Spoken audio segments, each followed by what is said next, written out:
Some people are born into families where they have to walk miles just to get water.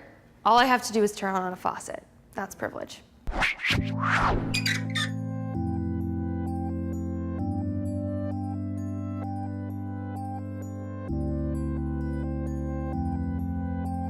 have ever tried to change your speech, if you were embarrassed about your clothes or house, if you would never think twice about calling the police when trouble occurs.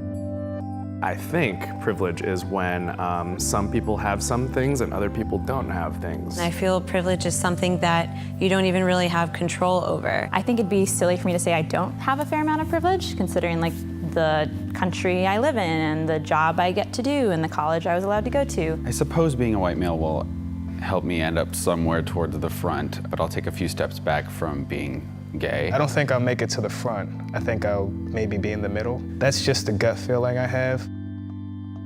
If your parents work nights and weekends to support your family, take one step back. If you can show affection for your romantic partner in public without fear of ridicule or violence, take one step forward. If you were embarrassed about your clothes or house while growing up, take one step back. If you have ever been diagnosed as having a physical or mental illness or disability, take one step back. If you have ever been bullied or made fun of based on something you can't change, take one step back. If you get time off for your religious holidays, take one step forward. If you came from a supportive family environment, if you can see a doctor whenever you feel the need, if you are able to move through the world without fear of sexual assault, if you took out loans for your education, if there were more than 50 books in your house growing up. So these are your final positions.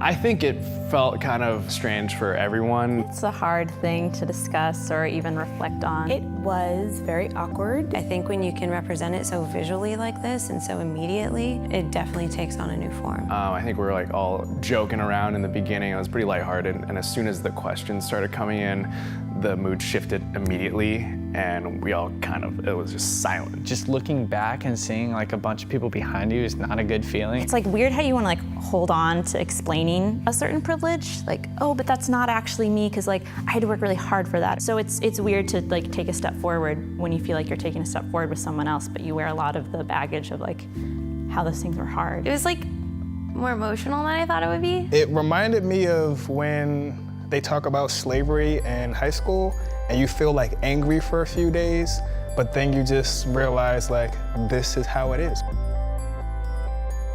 For me, it was kind of frustrating almost to look back and see how much further some people were behind me, and realizing that, you know, a lot of that stuff, no amount of hard work or even legislation can make up that gap. It's interesting being an Asian American because you're not really sure where you fall on the spectrum of privilege. I know that for me, one of the reasons I ended up so far back was that there are questions around safety as an African American, as a woman, as a gay woman.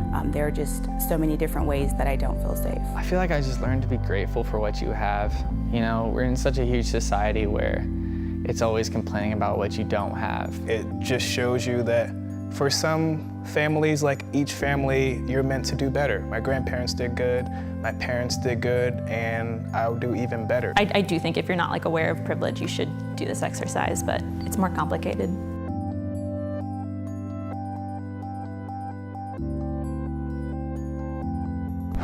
Wow.